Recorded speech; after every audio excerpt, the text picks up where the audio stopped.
Movie की शुरुआत में हम देखते हैं कि रेड स्कल टास्क मास्टर को बता रहा होता है कि कैसे एक एक्सपेरिमेंट से कैप्टन अमेरिका सुपर सोल्जर बना और एक फाइट के दौरान उसने रेड स्कल को डिफीट भी कर दिया था। इसलिए रेड स्कल टास्क मास्टर को कहता है कि मुझे कैप्टन चाहिए और उसके साथ साथ आयरन मैन के कुछ वेपन्स भी। जिसके बाद हम देखते हैं हेली कैरियर में कैप्टन और आयरन मैन के बीच फाइट चल रही होती है। एक्चुअली ये दोनों आपस में ट्रेनिंग कर रहे होते हैं और जब उनकी ट्रेनिंग खत्म होती है तभी वहाँ पर हाइड्रा एजेंट्स यानी रेड स्कल के सोल्जर्स आ पहुँचते हैं और आयरन मैन के वेपन्स चुराने की कोशिश करते हैं। लेकिन आयरन मैन और कैप्टन दोनों मिलकर उन सभी का सामना करते हैं। पर इसी बीच दो बंदे आयरन मैन का बनाया हुआ लेटेस्ट पावरफुल कैनन को चुरा कर वहाँ से भाग जाते हैं। फिर आयरन मैन भी उनके पीछे जाने लगता है और इधर हेली कैरियर में टास्क मास्टर पहुँच जाता है और कैप्टन से फाइट करने लगता है और वो किसी तरह कैप्टन को चकमा देकर उसको डिफीट करके अपने बेस में ले जाता है।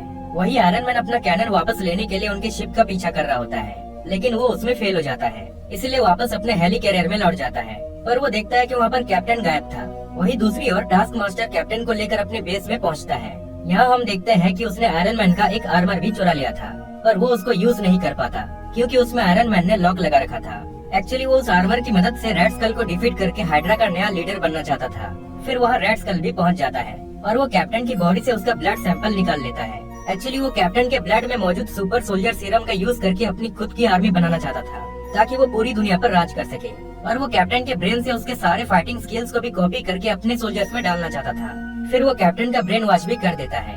वही आयरन मैन भी अपने सिस्टम से किसी तरह उनके बेस का पता करके उस लोकेशन में पहुंच जाता है। पर वहाँ वो देखता है कि कैप्टन अब रेड स्कल के कंट्रोल में आ चुका था। जिसके बाद वो आयरन मैन से फाइट करने लगता है और उनके इस फाइट को टास्क मास्टर देख रहा होता है और वो आयरन मैन के सूट पर एक चिप लगाकर उसके सिक्योरिटी को एक्सेस कर लेता है ताकि वो उसका चुराया हुआ आर्मर को अनलॉक कर सके।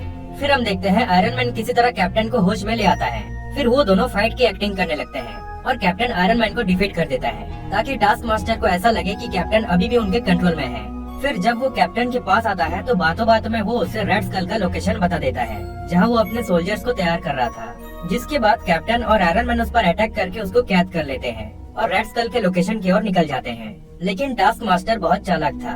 वो खुद को छुड़ाकर फाइनली उस आर्मर को अनलॉक करके पहन लेता है।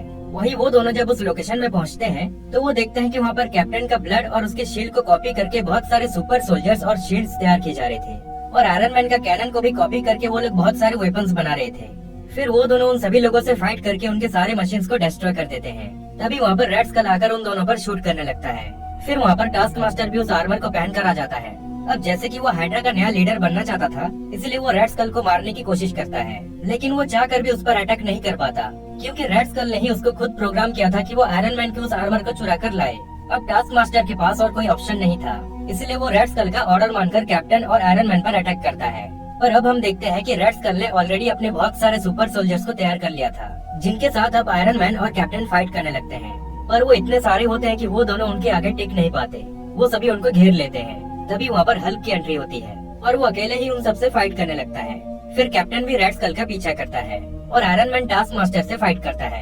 फिर हम देखते हैं कैप्टन भी रेड स्कल के पास पहुंचकर उससे फाइट करता है और उसे पता चलता है कि red skull super soldier serum से भरा हुआ एक रॉकेट को लॉन्च करके पूरे दुनिया के लोगों को सुपर सोल्जर बना के सबको अपने कंट्रोल में लाना चाहता था। लेकिन कैप्टन अपना दिमाग लगाकर उसका शील्ड फेंकता है, जिससे वो सीधा जाकर रॉकेट के फ्यूल टैंक पर लगती है, जिससे फ्यूल्स लीक हो जाती है और वो रॉकेट भी लॉन्च होने से पहले उधर ही ब्लास्ट हो जाता है, जिससे वो पूरा बेस भी डिस्ट्रॉय होने लगता है। जिसके बाद कैप्टन और आयरन मैन वहाँ से किसी तरह बच के निकल जाते हैं और वो हल्क को भी वहाँ से निकलने को कहते हैं। लेकिन हल्क तब से पागलों की तरह उनसे फाइट करने में लगा हुआ था।